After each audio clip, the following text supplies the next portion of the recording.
So Siloe might be over and we're waiting for season 2, but that just gives us more time for theories.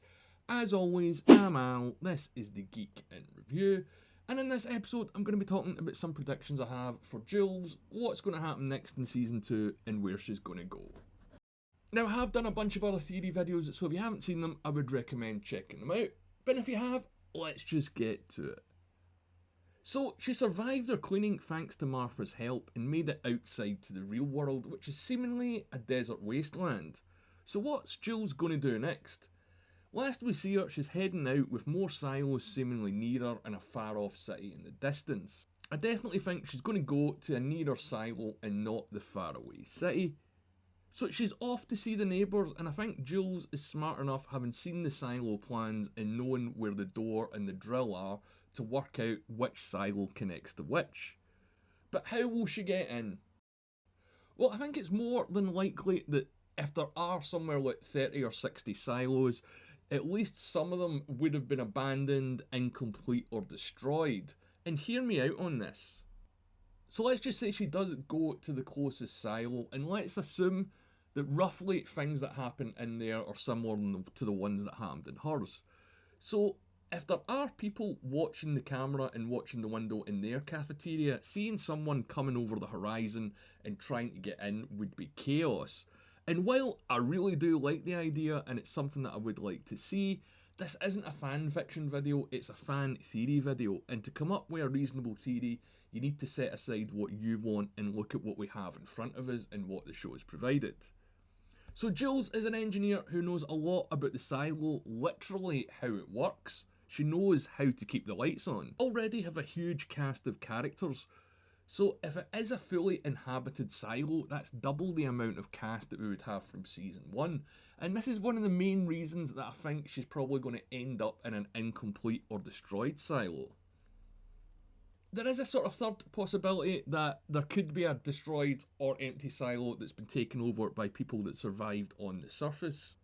But again, looking at the cast of characters that we got in season 1 and the questions that they've set up and they need to answer, I don't think we're going to get introduced to many new faces in the second season. So when she does get to another silo, she's going to have a very good idea how to get into it. She knows that she can evade capture at least for a little while as well, because she's done the whole Die Hard thing in the last 2 episodes of season 1.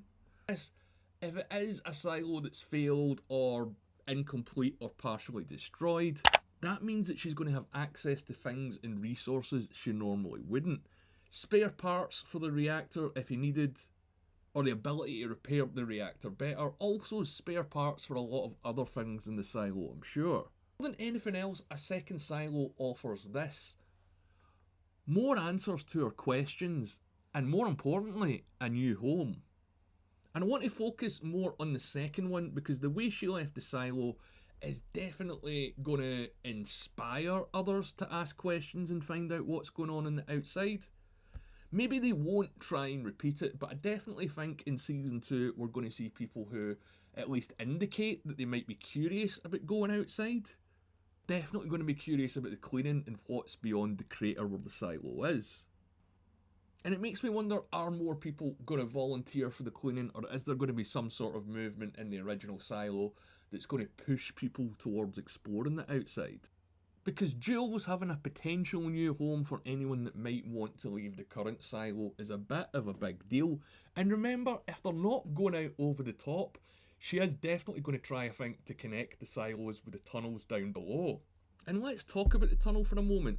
Because if she does get into a silo and say it doesn't matter if it's empty or it's populated, I think the first place, or one of the key places that she's going to go, is the bottom of that silo to investigate and see if they have their own digging machine.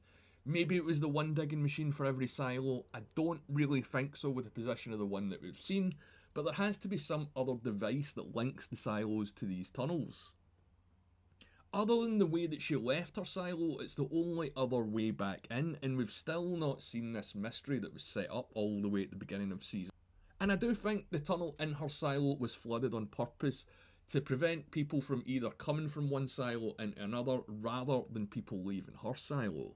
Because say there are 30 of them and they are all connected, they've still got incredibly limited resources, so if one silo does have an issue, say like a big fire or something broke out, and they need to move their population from Siloe 1 to Siloe 2.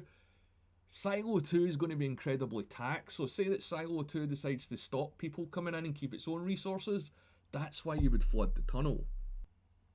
And I've said in other recent theory videos, I think that Jules and our old friends in the Deep Down are going to become bigger players in Season 2, because that's where, at the moment, some of the answers lie. We still don't know much about Martha Walker and Gloria and how much they really know and what's accurate. Because any info they possess is sort of legend or rumour. I expect more of the Flamekeepers in Season 2, and these are the prime characters to push that forward, as well as exploring the drill machine in the entire bottom area. But the big question is, how are they going to get this info, or at least piece it together? I don't think Jules left anything behind that would set it up, and I don't know who would be the one that would go on that quest, because it could be Martha, it could be one of the Down Below guys, it could be Billings, it could be Bernard that decides to seal everything off. There's a hell of a lot of possibilities here. Or the case may be that the next Siloe might be a lot bigger. For all we know, she's from the smallest Siloe of the bunch. So it really does beg the question, what's life going to be like in there? I've kind of built this theory around the fact that she's going to find an empty or at least diminished Siloe. But what if she does find one with a similar population to where she's come from? Well, I've got a few theories on that as well. As I said, life might be exactly the same, and this is just some sort of continuity of life that we're seeing, if all the Siloes are connected and hers was the rogue one. Because if that's not the case and all the other Siloes are connected, what does that mean? I'm not entirely sure. I think there has to be some sort of hierarchy in these Siloes somewhere along the line.